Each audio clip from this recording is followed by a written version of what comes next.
যান ঘুমান, আমি খাবো। আমি এবার খাবো না। শোনো রেজাউল, আমি তোমার একটা সাফ সাফ কথা বলি, তুমি যদি কালকের মধ্যে তোমার ওই আত্মীয়দের বাসায় না পাঠাইতে পারো, আমি আমার বাপের বাড়ি চলে যাবো। রিমি, তুমি কি এই বাঘের মুখে রাখতে চলে যাইতেছো? এই যে 3টে ধাউর, এই মনে করো আসলাম, হে ড্রয়িং রুম দখল করে বই রয়েছে, চাচায় হে তো ডাইনিং রুম, তারপর যে বাইকনিটা দেখছো না, এটা তো একটা নেমু খারাম। হার রাত দিন মোবাইলটা লইয়া হে টিকটক করে, গান গায়, এই মামা এই আসেন, এই দেখেন। ওর তো কোনো স্টেশন নাই, ও যখন যে রুম পায় সেই রুমের ভিতরে ঢুকে হয়। আমি কেমনে সামলাম কও দিই? নাটক কম করো বুঝছো? তুমি যদি আমার ছাড়া সত্যি থাকতে না পারতা, তুমি যে কয়টা কৌশলে তাদের ঘর থেকে বের করতা। আমার সোজা কথা, তুমি যদি কালকের মধ্যে তাদের ঘর থেকে বের করতে না পারো, আমি তোমার ঘরে ভাত খাবো না, আমি আমার বাপের বাড়ি চলে যাবো, তাতে আমাকে কেউ ঠেকাতে পারবে না।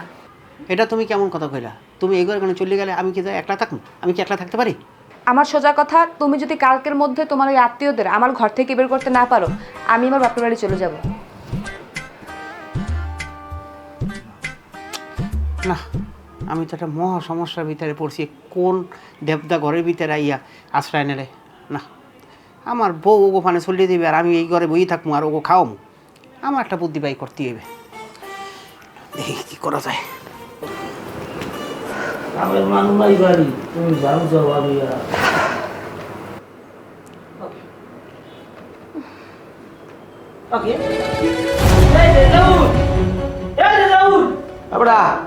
মামা ওকে রিমি, দেখ দিব কি কি আউলে হলো? জউলে গেলে কা?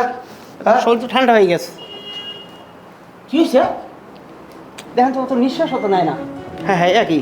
রিমি, রিমি এদিকে কথা বলতেছে না, শরীর ঠান্ডা হয়ে গেছে। আসলাম ভাই, এ তো শ্বাস নিচ্ছে না, কোন তো? ওটা রেজাউল একটু পানি মানি ছিটে মনে হয় ঠিক হয়ে যাইবে, পানি ছিটিয়ে দিলে মাথায় দে। আরে বেটা পানি ছিটা দিলে হইবে না, আমি একটা সিমটি দিয়ে দেখবো না। থাক থাক, ও বৌমা বৌমা ওডো, তুমি অজ্ঞান হয়ে গেলে আমরা দুয়ারিয়াল তো না খাই দেওয়া লাগবে। চাচা এই আপনি কেমন কথা কইলেন? আমার বউটা হান মরণ দশা, আপনি হান রান্না চিন্তা করতেছেন, খাওয়ার চিন্তা করেন। এই আরে বাইক না, তুই তো আমার বাইকের নামে একটা কলঙ্ক, তুই তো মোবাইল নিয়ে দাঁড়াই দিয়েছো, তুই তাড়াতাড়ি ডাক্তার নিয়ে আয়। গাইজ দেখেন, আপনারা দেখবেন আমার এই পেজ থেকে এযাবৎকালের সব থেকে বেশি যে ভিউ হওয়া ভিডিওটা সেটাই এখন যাচ্ছে। এই আমার মামি সে মৃত্যুর সজ্জায়। হ্যাঁ? মামির কি নাকটা একটু লড়ে নাকি?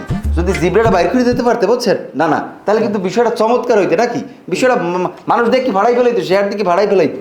ওরে সাগর, তোর দিমু জ্যান্ত কবর। মামা আমার মনে হয় কি মামির ভিতরে ভূত ঢুকছে, নাহলে সে কিভাবে এখন কথা বলে? জিনের আত্মা সেটাই তো মামা, তার ভিতরে আমার মনে হয় কি জিন ঢুকছে, নাহলে মেহমানের সে রক্ত খাইতে চায় কিভাবে বলেন তো? রেজাউল আমার রক্তে যদিও কোলেস্টেরলটা একটু বেশি, ফাও রিক্সে যাও যাইবে না, আর আমার একটু কাজ আছে। পুলিশে আসলে কিন্তু কইবে আমরা আর কামড়াই খাড়াই মেরে লাইছি, নাকি দরকার নেই, তার থেকে আমি একটু যাই, আমার এমার্জেন্সি কিছু কাজ আছে। না না না না, আমারও তো একটা ভুল হয়ে গেছে, আমি তো মনেই আনলে না। আমার আবার ওই মসজিদ কমিটির ওই সভাপতি হওয়ার প্রস্তাব আছে, আমারও যাওয়া লাগবে। চাচা আসলাম ভাই, আমরা এই বিপদের সময় আমার ফেলাই চলে যাবেন। দেখেন এই রিমির কি অবস্থা, ওরে তো ডাক্তার কাছে লই যাওয়া লাগবে, কতগুলো টাকা লাগবে, আমার কিছু টাকা দেন না। এই আসলাম ভাই, আপনার তো দিনের টাকা পয়সা থাকে, আমার 1000-20 টাকা দেন না। আর করবেন, সমস্যা নাই, ওই লেবুর শরবত খাওয়াই দাও, অসুবিধা নাই। আর